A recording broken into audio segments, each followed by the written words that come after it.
আসসালামু আলাইকুম প্রিয় দর্শক, স্বাগত জানাই অভিবাসী আপডেটের নতুন ভিডিওতে। এই ভিডিওর মাধ্যমে জানিয়ে দেব গত 24 ঘন্টার আলোচিত গেম খবরগুলোর বিস্তারিত, যা জানার পর আপনি একবারই স্পষ্ট ধারণা পাবেন বর্তমান ভূমধ্যসাগর ব্যবহার করে ইউরোপে আসার কি পরিস্থিতি। ফেব্রুয়ারি মাসের 5 তারিখ আপনি নিজে জানবেন, একজন ভাই বোনকে এই তথ্যটি জানাবেন এই ভিডিওটি শেয়ার করে দিয়ে। চ্যানেলটি সাবস্ক্রাইব করে ফেসবুক পেজটি ফলো করে যুক্ত থাকলে আমাদের নিত্য নতুন আপডেট ইনফরমেশন আপনি প্রতিদিনই দেখতে পাবেন। ভূমধ্যসাগর ব্যবহার করে ইতালি আসার পথে অভিবাসীদের আটকানোর জন্য ইতালির সাথে লিবিয়ার চুক্তি রয়েছে, যে চুক্তির ধারাবাহিকতায় 25 তারিখ থেকে 31শে জানুয়ারি পর্যন্ত 45 জন শরণার্থীকে আটকের নতুন একটি তথ্য প্রকাশ করেছে আইওএম লিবিয়ার কর্তৃপক্ষ। ভূমধ্যসাগর ব্যবহার করে ইতালি আসার ক্ষেত্রে এদেরকে বাধা দিয়েছিল লিবিয়ান কোস্টগার্ড। চলতি বছর এই পর্যন্ত 537 জন অভিবাসীকে আটকের তথ্যটিও নিশ্চিত করেছে আইওএম একই প্রতিবেদনে। গত বছর 27,116 জন অভিবাসীকে ভূমধ্যসাগর ব্যবহার করে ইতালি আসার পথে বাধা দিয়েছে লিবিয়ান কোস্টগার্ড, যেটি তথাকথিত চুক্তির নামে অভিবাসী বা এই অঞ্চলের উন্নয়নের নামে করে যাচ্ছেন ইতালি এবং ইউরোপীয় ইউনিয়ন।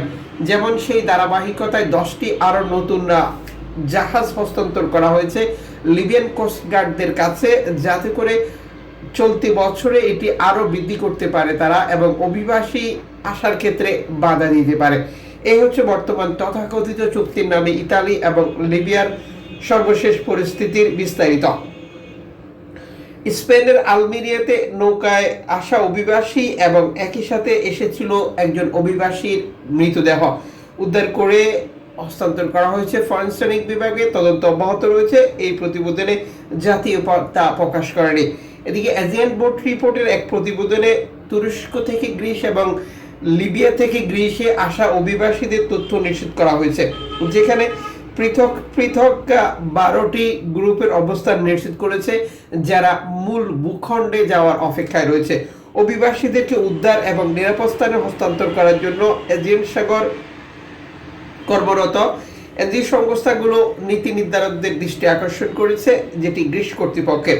এদিকে লিবিয়াতে অভিবাসী বিরোধী কার্যক্রম আরও বেশি জোরদার করেছে।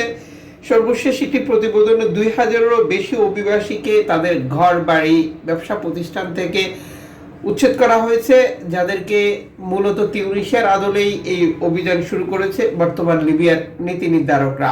আর এর জন্য সম্পূর্ণ পরামর্শ এবং অর্থায়ন করে যাচ্ছে ইউরোপীয় ইউনিয়ন, উল্লেখযোগ্য ইতালি। মূলত তিউনিসিয়ার মতো করেই তারা ভূমধ্যসাগর ব্যবহার করে ইতালি আসা শরণার্থী বন্ধ করতে চায়, যেমনটি তারা করেছিল কাউসাইড সরকারের সাথে চুক্তি করে, যে ধারাবাহিকতায় মূলত লিবিয়ার ভেতরে এই অবস্থা।